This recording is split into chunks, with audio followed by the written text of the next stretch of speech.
In this video, I'm going to go over Heads Up. You can have between 2 and 4 players play it from the 2 pre-constructed decks. What you'll have to do first is to split up your piles into the random decks. If you don't know how to do that, check out the how to create a random deck video. It should be above this one. And that'll show you how to split up into your 4 random decks. So you'll need the 4 decks that you created along with the 20 regions.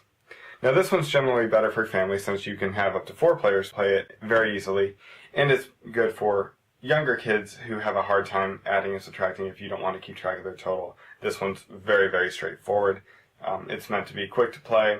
That way you can go ahead and get a game done rather quickly even with 4 players. So after you split the cards into random decks, each player will pick 1 deck at random, and then the others are just set aside.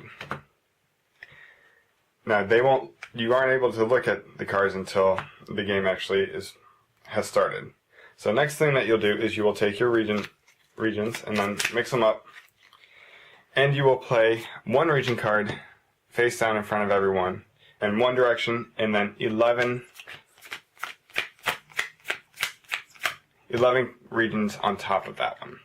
Now that's for a 2-player game. If you were playing with 3 players, you would add an additional 2 to make 13 regions on top. If you were playing with 4 players, you would add 2 more to have 15 regions on top and 1 region facing the other direction. The bottom region is meant for a tiebreaker. I will get into the purpose of that in 1 second.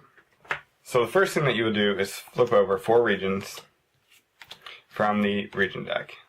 For these first 4, it really doesn't matter what order they go in. I just go from bottom to top, but you can go from top to bottom. It's up to you.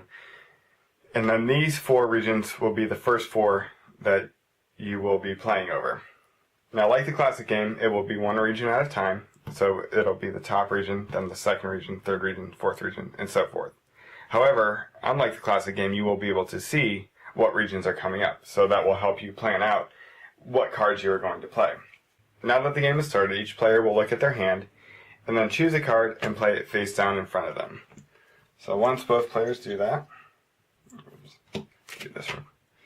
It's flipped over, and the person with the higher score, this one's 15, this one is 11, will win that region.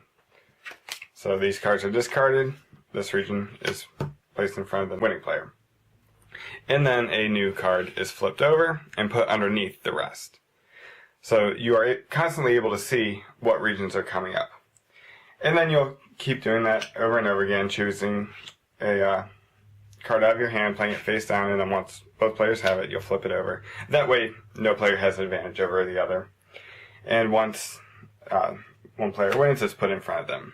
The goal of the game is to capture the most regions. So as the game progresses, you will get down to the last 4 regions. And once someone captures one of the last 4, you will have the tiebreaker card. Now this card is not flipped over until the very end, and only if needed. So if you happen to tie a player while you're playing, no one wins that region, and it's set off to the side. So if someone played a 12 here and a 12 here, this region has been tied for, and it's set off to the side. So there will be times when both players will have the same amount of regions that they've captured, and they should have 1 card in their hand left. That's when this card is flipped over, and you will play off for that final region. Now in a 3 or 4 player game, you are actually able to decide to not play on a region if you don't feel that you have a strong card for it. So with a 3-player game, you can skip 2 regions, and a 4-player game, you can skip up to 4. That way you don't have to play in every region.